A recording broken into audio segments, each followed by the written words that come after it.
나는 어딘가에 고용돼서 일하고 싶어 라고 생각하시는 분들은 그렇게까지 주인의식이 필요하지 않습니다. 제가 면접도 정말 많이 받고 면접 본 사람만 1000명이 넘으니까요. 네, 본인의 가치관하고 절대 안 맞잖아요. 그러면 아무리 좋은 조건이어도 로열티가 한계가 있어요. 이게 베끼는 게 창피한 게 아니구나. 이게 빨리 배우는 방법이구나. 그러면은 작가님이 이제 진짜 직장인이면 다 선망하는 이제 임원과 대표의 자리까지 가신 거잖아요. 그렇게 만든 건 뭐라고 생각하세요? 저 같은 경우는 주인의식이었어요. 아까 말씀드렸던 낙도 사업에 대한 저의 태도라던가, 그리고 나는 기본적으로 회사가 이렇게 경험을 쌓고 경력을 쌓고 인맥까지 만들어주는 고마운 학원인데 나에게 돈까지 주면서 가르쳐주는 너무나 고마운 장소였기 때문에 정말 주인 마인드로 내 사업이다. 지금 내가 맡고 있는 것은 내가 CEO다 라고 생각하고 일을 했기 때문에 그게 좀 다르지 않았나 싶고요. 근데 그게 참 주인의식이라는 말이 이게 참 어렵다고 생각이 드는 게 내 거가 아니기 때문에 내 것처럼 생각하기 어려운 거잖아요. 이게 어떻게 하면 이게 주인의식을 가질 수 있는지가 사실은 궁금하긴 하거든요. 그렇다면 본인이 창업을 할 수 있는 사람인지 아닌지를 한번 디스커버링 해보셔야 돼요. 네, 창업을 할 수 없는 사람이야. 나는 아무리 뭐 평생 직장이 길어지고 하더라도 나는 어딘가에 고용돼서 일하고 싶어 라고 생각하시는 분들은 그렇게까지 주인의식이 필요하지 않습니다. 네. 근데 창업할 수 있는 씨앗이 본인 안에 있는 분들은 그쪽으로 좀 마인드를 잡으시면 주인의식이 자연스럽게 따라오는데 항상 저는 지금도 창업거리를 찾거든요. 아마 저거 내가 창업하면 어떨까? 저는 어느 가게를 가도 이거 창업하면 어떨까? 이거 ROI가 나오나? 이런 걸 항상 따지고 고민을 하거든요. 그래서 직장에서도 그랬던 것 같아요. 직장이 원하는 인재상은 아니죠. 항상 뭔가를 챙겨서 자기 거를 차려서 나가려고 하는 인재가 직장이 생각하는 그런 로열티 있는 직원은 아닐 텐데 어떻게 보면 퍼포먼스 면에서는 태도 면에서는 그런 직원들이 직장 입장에서도 굉장히 훌륭한 직원이 되는 거예요. 그래서 저의 주인의식은 제가 사업을 했었던 사람이고 지금도 사업을 할 생각을 늘 갖고 있는 사람이라서 가능하지 않았나 싶습니다. 그 관점에서 이 주인의식이라는 게 대표의 입장에서도 많이 고민하시겠지만 우리가 기업에서 교육을 많이 시키잖아요. 이 교육으로서 주인의식을 심는 게 가능하다고 생각하시는지 궁금하고, 아니면은 내가 여기에 그냥 한 기업에서 20년, 30년의 몸을 담았어. 그럼 그 시간이 또 주인의식을 가져다 주는지 궁금하긴 해요. 어떻게 생각하세요? 이 주인의식이라는 게 뭐 작가님처럼 나는 원래 이런 사람이었어. 그래서 모든 일을 내 일처럼 막 내 것처럼 이렇게 생각해야지만 가능하다고 생각하시는지, 아니면은 뭐 지금도 막대한 비용을 쓰고 계실까 생각하지만 그럼 막 교육과 주입과 이런 걸 통해서 주인의식을 심어줄 수 있다고 생각하시는지 궁금하거든요. 주인의식을 어느 정도는 심어줄 수 있죠. 소속감을 높여줄 수 있고, 왜냐면 만족도를 주고 회사가 충분히 본인들 대우한다고 느끼면 주인의식 로열티가 높아질 수밖에 없고, 또 오래 다니신 분들은 회사와 내가 동일시 되면서 뭐 위험한 부분도 있지만 그렇게 회사의 로열티를 크게 느끼시는 분들이 있죠. 네. 근데 그게 저는 기본적인 사람의 성향에서, 그래서 자꾸 디스커버링 얘기를 말씀을 드리는 건데, 성향에서 그럴 수 있는 사람과 아닌 사람이 구분이 된다고 생각을 해요.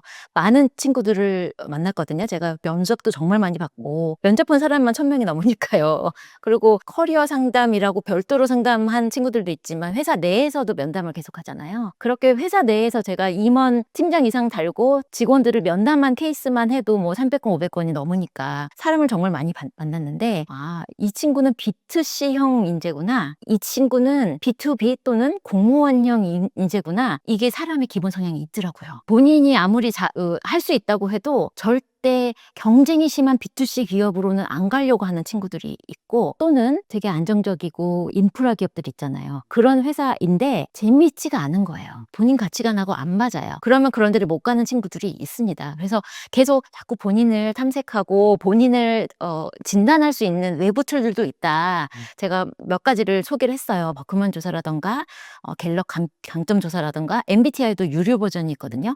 그런 조사들을 통해서 본인을 자꾸 깨우치고 본인의 성향을 좀 잘 파악해서 내 안에 진실을 좀 찾아가셔야 된다라고 얘기를 드리는데, 그걸 잘 모르세요, 본인은. 네, 그게 너무 이제 저는 답답한 거죠. 제가 인터뷰했었던 어떤 한 분이, 지금 딱 떠오르시는 분 두 분인데, 한 분은 굉장히 좋은 전복으로 아주 좋은 회사를 다니시는 분이었는데 담배 회사였어요. 근데 이분의 가치관이 세상에 기여하고 사람들에게 좋은 것을 제안하고 싶은 그 가치관이 있다 보니 회사를 옮겨서 좋은 연봉으로 그 담배 회사를 들어갔지만 끊임없는 죄책감을 느끼는 거예요. 그래서 저는 그분한테는 이직하시라고 했어요. 네, 건강한 회사로 옮기시라고. 네. 그리고 두 번째로 생각나시는 분은 럭셔리 브랜드에서 디자이너 하셨던 분이신데 디자인 감각이 뛰어나시니까 명품 업계 가셨겠죠. 근데 그분의 어렸을 때부터의 꿈이 인형 옷도 자기가 만들어서 막 입히고 그랬대요. 그럼 너무 기뻤대요. 내가 만든 옷을 누군가가 예쁘게 입는 것을 보는 게 즐거우셨던 분이에요. 그분이 럭셔리 업계를 갔는데 잘 갔다고 생각이 들잖아요. 근데 이분은 무슨 생각을 했냐면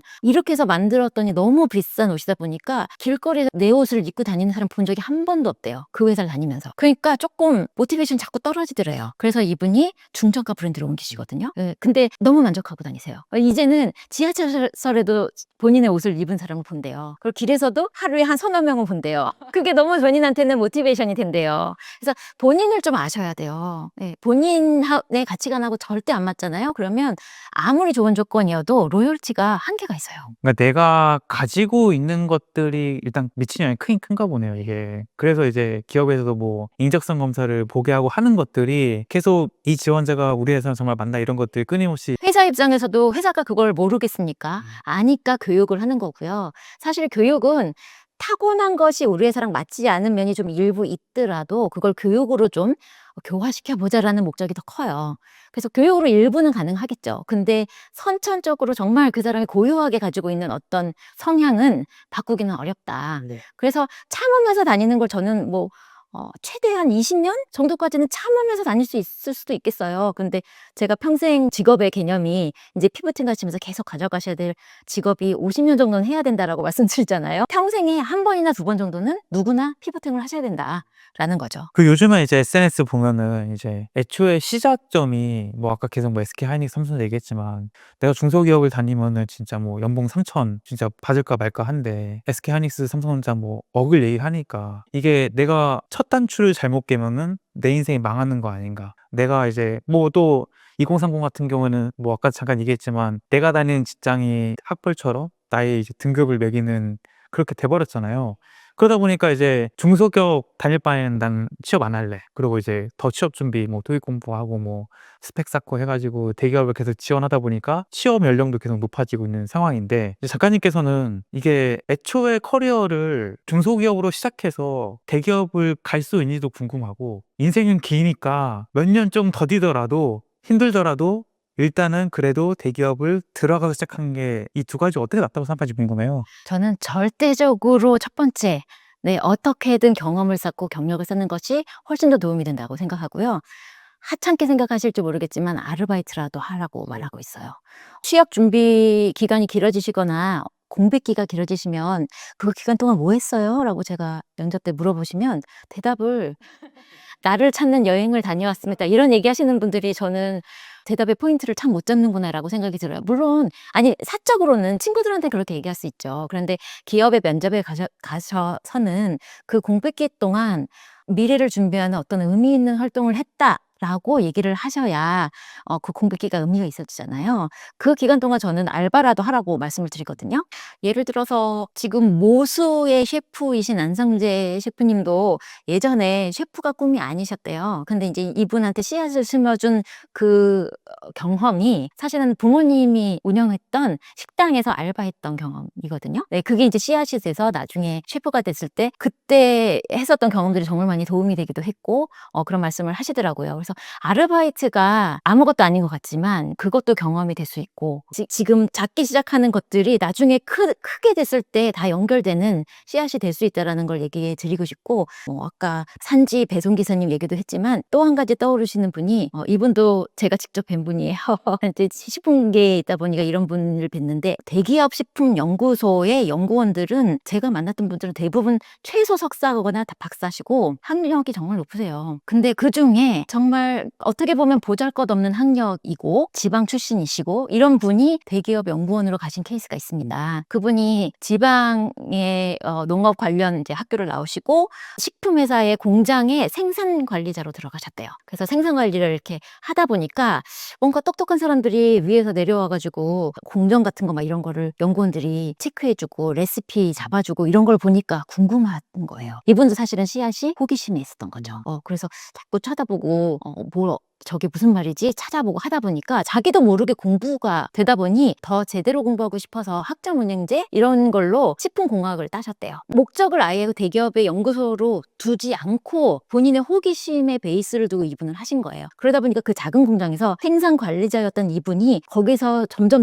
위로 올라가고 업무 범위가 넓어지고 나중에는 대기업에서 이 아웃소싱을 하는 대기업의 연구원이 오면 그 연구원을 대응하는 연구원이 된 거예요. 그 작은 공장에서. 그러다 보니까 이분이 이 연구원이 하는 얘기들이 자기가 공부해 보니까 자기도 이제는 그 정도는 할 수 있을 것 같고 하니까 조금 찾아보다 보니 이쪽에서 QC 연구원이라고 해서 이제 퀄리티 컨트롤하는 이거는 이분의 현장직에서의 경력이 또 플러스가 되는 직군인 거예요. 일반 사무실에 앉아서 레시피를 만드시는 그 연구원하고 다르게 QC 연구원은 실제 공장에 가서 공정에 문제가 없는지를 체크해야 되니까 현장감이 분명히 필요하거든요. 자기의 경력을 10분 활용하셔서 이분이 어플라이 하셔서 면접을 봤는데 그 대기업에서 보시기에는 이런 경력의 연구원이 없거든요. 다들 공부만 열심히 하셨던 분들이지. 그래서 뽑히신 거예요. 그래서 대기업으로 이직하신 분도 있습니다. 그 책에서 이제 좋은 모방과 나쁜 모방에 대해서 말씀하셨잖아요. 이건 어떤 얘기인가요? 모방력이 새로운 걸 배우는 가장 좋은 방법이라고 말씀드렸잖아요. 남의 거를 잘하는 사람 거를 잘 따라 하다 보면 금방 배울 수 있습니다. 그래서 좋은 모방은 제가 생각하는 좋은 모방은 그 잘하는 사람의 사고방식까지 전염받는 것 그게 좋은 모방이고요. 나쁜 모방은 모방에서 그냥 끝나버리는 것 그게 나쁜 모방이라고 생각해요. 좋은 모방을 하려면 일단은 첫 번째로 잘하는 사람 걸 따라해야 됩니다. 근데 이제 착각하시는 게 못하는 사람 그냥 가까이 있다고 못하는 사람 걸 따라 하시면 본인도 그 수준에서 그냥 끝나버리는 겁니다. 잘하는 사람을 롤모델을 잘 선택하시고 두 번째로는 한 명만 따라 하시면 안 되고요. 잘하는 사람을 최소 두세 명 거를 좀 융합하셔가지고 조금 더 새로운 조합을 만들어 보시면 그게 또 창의성까지 되니까. 두 번째, 세 번째는 어느 정도 그게 이제 스킬이 붙었어요. 따라하다 보면 이제 나도 붙잖아요. 그렇게 되면 그때부터는 조금 본인의 시각을 넣어 보셔라. 그렇게 3단계 정도를 하시면 그건 좋은 모방의 케이스가 되는 거고요. 그렇지 않는 정반대의 케이스는 이제 나쁜 모방에 해당되겠죠. 그럼 모방을 이제 직접 해보셨을 때 가장 어려운 건 뭐예요? 모방을 하는 데 있어서? 저는 처음부터 잘하는 선배님이 제 곁에 계셨기 때문에 제가 너무 좋아했어요, 그 언니를. 그래서 옆에 딱 붙어가지고 그 언니의 그 일하는 스타일까지 다 따라했기 때문에 저는 이제 모방이 얼마나 잘 배우는, 쉽게 배우는 방법인지를 좀 어려서부터 경험으로 알았습니다. 제가 서예를 배울 때 우리 선생님이 쓰신 아름다운 글자 위에 화선지를 대고, 화선지는 얇으니까 이제 그러면 글자가 다 비치잖아요. 그걸 베껴 쓰는 걸 저는 연습했어요. 근데 그렇게 하다 보니까 실력이 금방 늘었죠. 근데 한편으로는 죄책감이 드는 거예요. 남의 걸 베꼈다는 게. 그걸 베껴 쓴 거를 보고 너무 잘 썼으니까 막 부모님이나 선생님이나 어쩜 이렇게 잘하니 막 이렇게 얘기를 해주시는데 실제로는 베껴 썼는데 이 말을 하면 혼나지 않을까 싶어서 제가 말을 안 했단 말이죠. 근데 한번 베껴 쓰다가 걸린 거예요, 선생님한테. 그래서 저는 굉장히 혼날 줄 알았어요. 근데 선생님이 이 녀석 이거 내가 초등학교 고학년은 이렇게 가르쳐. 이게 굉장히 좋은 연습법이야. 이렇게 얘기를 하시는 거예요. 그래서 저는 그때 그 죄책감이 없어지고 이게 베끼는 게 창피한 게 아니구나. 이게 빨리 배우는 방법이구나. 이걸 어릴 때부터 터득을 했기 때문에 저는 커서도 그거를 늘 적용하면서 살았는데 이제 후배들에게 모방력을 키워라. 모방학습이 좋다라고 얘기를 하면 어렵다고 얘기하는 친구들이 물어보는 게 이거예요. 너무 잘하는 저분을 따라하려고 하다 보니까요. 못 따라하겠어요. 저분 너무 훌륭해요. 저까짓 게 아무리 따라한다고 해도 안 돼요. 이렇게 얘기를 하는 거예요. 그럴 때 제가 이제 가르쳐주는 방법이 그 사람의 업무가 뭐 1에서 100까지 있다고 하면 그거를 2로 보지 마세요. 100으로 쪼개세요. 그래서 작은 1만, 오늘은 1만 따라한다. 그러면 1은 따라할 수 있어요. 내일은 그 다음에 1만 따라한다. 그 다음날은 또 그 다음에 1만 따라한다. 이렇게 정말 작은 한 포인트만 잡아서 오늘 작은 실천을 하나 하시면 어느 날엔가는 1에서 뭐 100까지는 아니어도 한 65 정도까지는 따라한다던가 이렇게 가능해집니다. 직장인분들이 이제 커리어 피보팅을 하거나 자신의 커리어를 더 개발시키는 방법 중에 하나가 대학원을 가는 게 있잖아요. 그래서 뭐 이제 뭐 MBA를 갈 수도 있고 뭐 요즘에 뭐 다른 이제 뭐 경제대학원이나 뭐 기타 등등의 자기 업종과 관련된 대학원을 가는 경우가 많은데 저는 사실은 좀 뭐 저는 직장생활 해보진 않았지만 사실 뭐 MBA 가서 뭐 다녀오신 분들 얘기 듣고 하면은 뭐 친목 쌓으러 간다 뭐 인맥 만들어 간다 이런 얘기를 해가지고 대체 직장인들에게 그 MBA라는 게 어떤 의미가 있을까 항상 궁금했거든요. 작가님 어떻게 보시나요, 이 MBA를? 저도 그 의미를 잘 모른 채로 MBA를 간 사람 중에 하나고요.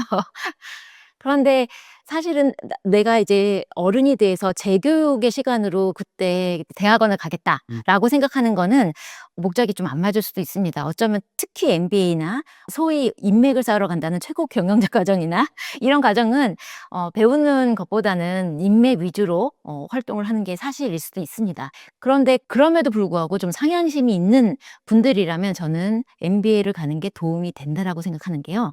거기 특히 회사에서 억지로 보내주신 분들이 많은 과정보다 자기 사비를 들여서 MBA를 오는 학교들 있잖아요. 그런 학교들을 가잖아요. 그 나이에 학비 꽤 비싸거든요. 전체 다 하면 한 4, 5천만 원 들걸요. 그 돈을 본인이 투자하면서 거기를 오는 사람은 상향심이 얼마나 높은 사람일까요? 그런 사람들이 내 주변을 감싸고 있다? 배울 게 없을까요? 이게 본인이 커리어 피보팅 정신에도 이 인맥을 쌓는 것이 굉장히 중요한 환경 설계라고 제가 주장을 합니다. 나를 둘러싸고 있는 내가 자주 만나는 사람 5명, 10명이 어떤 사고방식과 어떤 태도를 가진 사람이 이냐가 나의 성장을 좌우하는 경우가 많거든요. 그래서 주변에 보통 안 될 거야, 안 하는 게 좋아라고 얘기하는 사람들은 본인도 안 하는 사람일 경우가 많아요. 본인도 상향심이 낮은 사람일 경우가 많습니다. 근데 주변이 그런 사람들로만 쌓여 있으면 제 아무리 내가 상향심이 높아도 내가 성장하기가 너무 어려워요. 그런데 그런 분들하고는 조금 거리를 두시고 주변에 많이 도전하시고 상향심 높고 실제로 도전해서 또 성공도 해보셨던 그런 분들로 롤모델 뭐 한 두 분 아니면 나랑 비슷한 수준이지만 태도가 좋은 친구들 이런 성향이 좀 맞는 친구들로 주변을 갖춰 놓으시면 나도 그분들한테 영향을 받고 그분들도 나한테 좋은 영향을 받아서 서로 성장할 수 있는 기회가 되기 때문에 저는 인맥 설계에 서로 상향심 있는 사람끼리 인맥을 설계하는 것이 상당히 좋은 환경 설계 중에 하나다라고 생각합니다. 거기에 그 수천만 원이라는 비용과 또 안 그래도 바쁜데 그 시간을 들이는 게 아깝지 않은가요? 목표를 어디에 두느냐죠. 목표를 지금 정도 직장에서 그래도 한 부장 정도까지는 가야지 한 50대 정도까지 잘 버틸 수 있는 게 내 목표라고 하면 굳이 안 하셔도 될 것 같아요.